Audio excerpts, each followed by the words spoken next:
Today we're going to focus on alkenes and alkynes. So this is the second lesson on naming and drawing organic molecules. We first focused on the alkane family, which is a member of hydrocarbons. And these two families are also members of hydrocarbons. So you're going to see in a second, they contain carbon and hydrogen atoms, but they contain slightly different bonds than alkanes. So in order to go over the note, we have a summary note ready for you. So here is your summary note. And again, it's up to you how you want to deal with the summary note. You can type away in the Google Doc. Down here, where you're supposed to come up with a structure of a molecule, I would practice drawing it by hand. It's the best way. And then I would take a little photo and insert it for yourself and keep this on file. Otherwise, you can create some spaces here, depending on how big you write, print this off, and do everything by hand. That is actually how I would do it. I am a paper and pencil kind of girl, but some people prefer typing and having digital notes. So it's totally your call. So you're going to have your summary note here handy, and we're going, even though we're in lesson 5, we have to go back into lesson 3. And we have to access this 2.2 note, okay? So this is kind of a big note here where, again, the title is Representing Hydrocarbons and Simple Organic Molecules. So we're going to full screen it so we have a better view of what's going on. And we're going to scroll down because we've covered all of this already. So again, just a reminder, hydrocarbons are made up of these 3 families. And here they are, alkanes. We've been focusing on alkanes. Today it's alkene, double bond, and it is alkyne, triple bond. Okay. And we talked about boiling points. You have a little assignment to do on crude oil. That's going to talk about boiling points as well. We talked about alkanes, how to name them. And the good news is that the rules for naming alkanes and alkenes and alkynes are very, very similar. There's just a few key differences, which we're going to have you identify in the summary note. So lesson 3 ended there. Lesson 4 was us naming alkane molecules and also talking about isomers. So remember that isomers are organic molecules that have the exact same chemical formula. Okay, so in this case, C4H10, but you arrange those carbon atoms differently so that you get different names from these molecules. But if you still counted up all the carbons and hydrogens, they would equal. So you can have isomers and alkenes and alkynes as well. And we will touch on that just very briefly in this lesson. Okay, so here we are starting at lesson number 5, which is alkenes, but also alkynes. And here is an alkene molecule. This is a simple molecule. There's only 2 carbons in the structure. And the first thing that you need to be aware of is that when you name an alkene, the root name or the parent name for all of these carbons stays the same. So if you have 2 carbons, we still are going to use that prefix of F.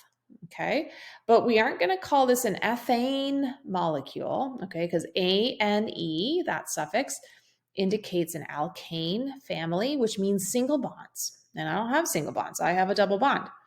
So we now use the suffix, okay, so we're dealing with alkenes. Take a wild guess what the new suffix will be. It will be ene, okay? So this is actually going to be called an ethene molecule. And it's an ethene molecule because, again, 2 carbons, and it has a double bond in between. So right here, ethene is actually a gas at room temperature. So again, it has very weak attractions between other ethene molecules. And it's a very small, lightweight carbon molecule, and it would be a gas at room temperature.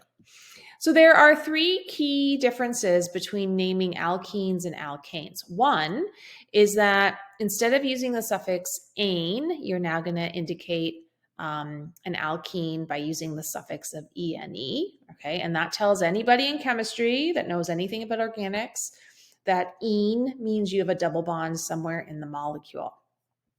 This is another difference. You have to indicate the location of the double bond in the name of the molecule. And you do that by counting carbons. So just like how we would count branches and indicate the location number of the branch, you do the same thing for the double bond.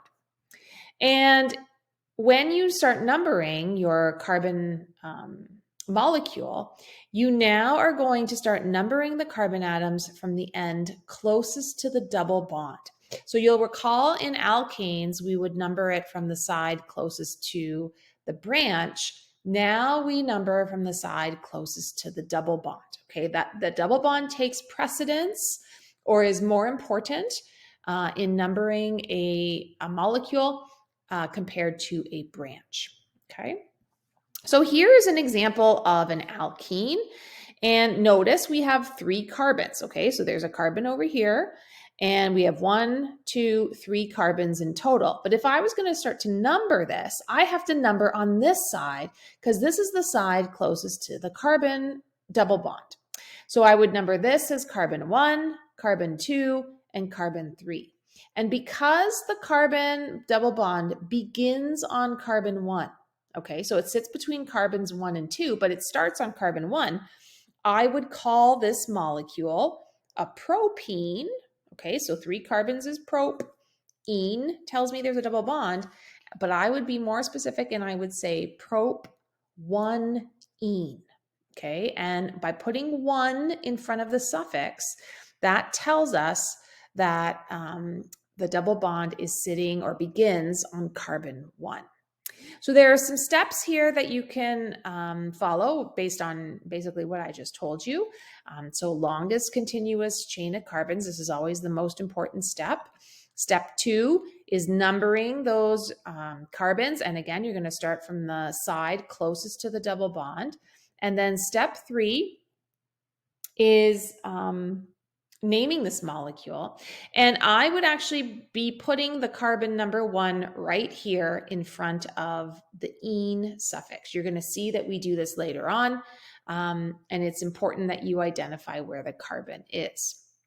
You can have isomers of alkenes. Okay, so same thing. If you have the same chemical formula, you can just move the double bond around in different positions. And then that gives you different names. So for example, if we look at this first one, this is 1, 2, 3, 4 carbons in a row. So it's a butene, but it's but-1-ene because the carbon double bond starts at carbon 1. If you look at this molecule, you could number from this side 1, 2, you hit the double bond, 3, 4, or from this side 1, 2, 3, 4. So it doesn't matter either way. You're 2 carbons away from the double bond, so it doesn't matter which way you start numbering. But because the double bond starts on carbon 2, you'd call this but-2-ene. Okay, because the double bond is sitting on carbon 2. So they have different names. This is but-2-ene. This is but-1-ene. And so they count as isomers. Okay, and go through this. And again, you can figure out the names. There they are right there. So there's but-1-ene and but-2-ene. That's how we identify those names.